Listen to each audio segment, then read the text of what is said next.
Hey guys, we're on lesson number 4, and I have to say that I feel like I'm going to start to be a little creative.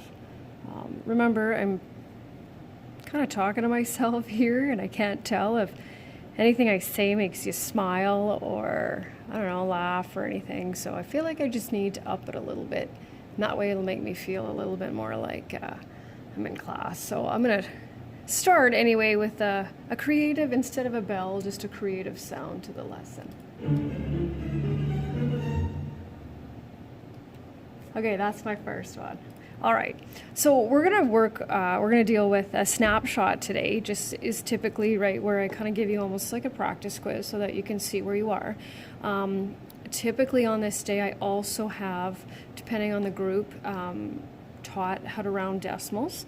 But since I have no idea if you guys have any difficulties with that, I won't worry too much about that. I've also typically done a review from first semester, just some important algebraic concepts that we did first semester that I don't want you to forget. However, I'm going to leave that for the moment and just focus on this pink unit here that we're dealing with. So what I have here is, of course, a snapshot that has content that would normally be on your quiz. So what I want you to do once I sort of talk you through this just a little bit is pause the video, and I'm kind of assuming you're not printing this off and that you're just writing your answers on a separate piece of paper. But anyway, however you want to do it, and just to give you a chance to do that, because you know darn well that I can do it, but we want to see, of course, if you can do it. So this is typically what your quiz would look like, or will, should you choose to write it. Going back to just the first day where you get to look at these, and of course feel free to use a calculator to determine, because remember you have to simplify them if possible, to which sets of numbers this belongs to, so natural, whole, integers, and rational numbers. And then after that we want to indicate if the following numbers are perfect squares, justify your answers, and feel free to refer to your notes, but you have to watch your vocabulary here too and try to be as specific as possible. And then moving down here, looking for the square root, keep it in the form that it's given. So if it's in fraction form, keep it as a fraction. Decimal, keep it as a decimal. And then this one up here is what we worked on yesterday. I've got the benchmarks, perfect squares for you. And then the first question up here just asks for the benchmarks, which perfect squares surround 300 and 150, and then this asks for all of the steps, benchmarks, their square roots, which are in the instructions, and as well as your estimate to one decimal place. And then of course down here would be typically what it would give you for the quiz content.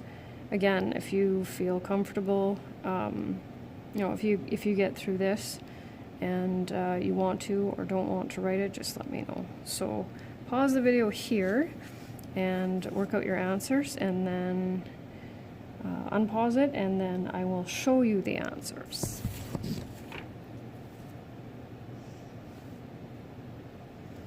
Okay, so I'm assuming by now that you're back and you've finished it, so I'll just kind of show you the answer key. Sneak it up in there. There we go. I've got a different camera. I forgot to update my camera to my newer version.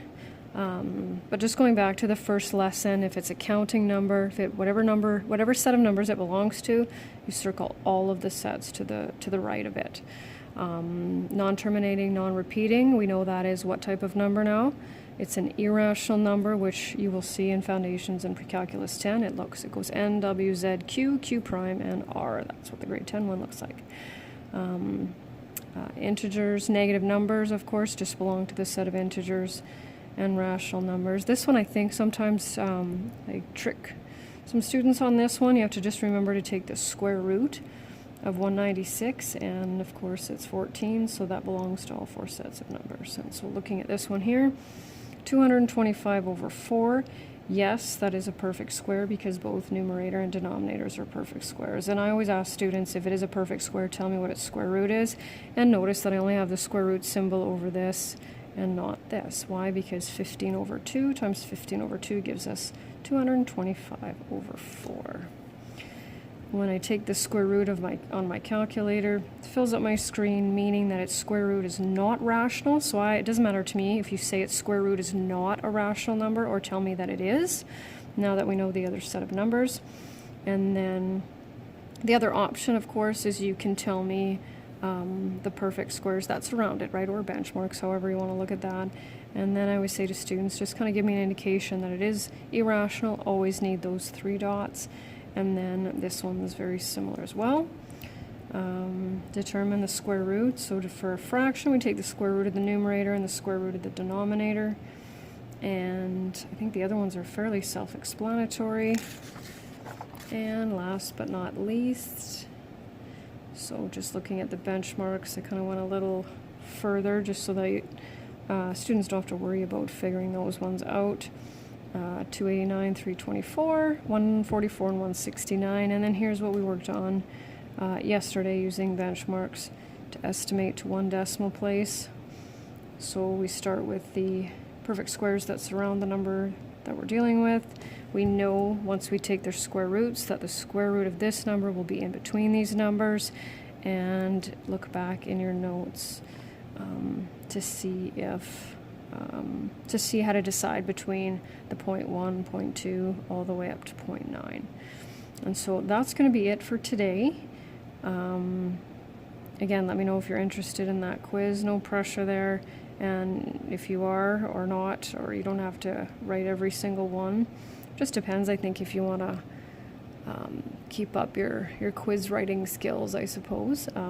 But if you're keeping up with the lessons and comfortable with the material, then keep going.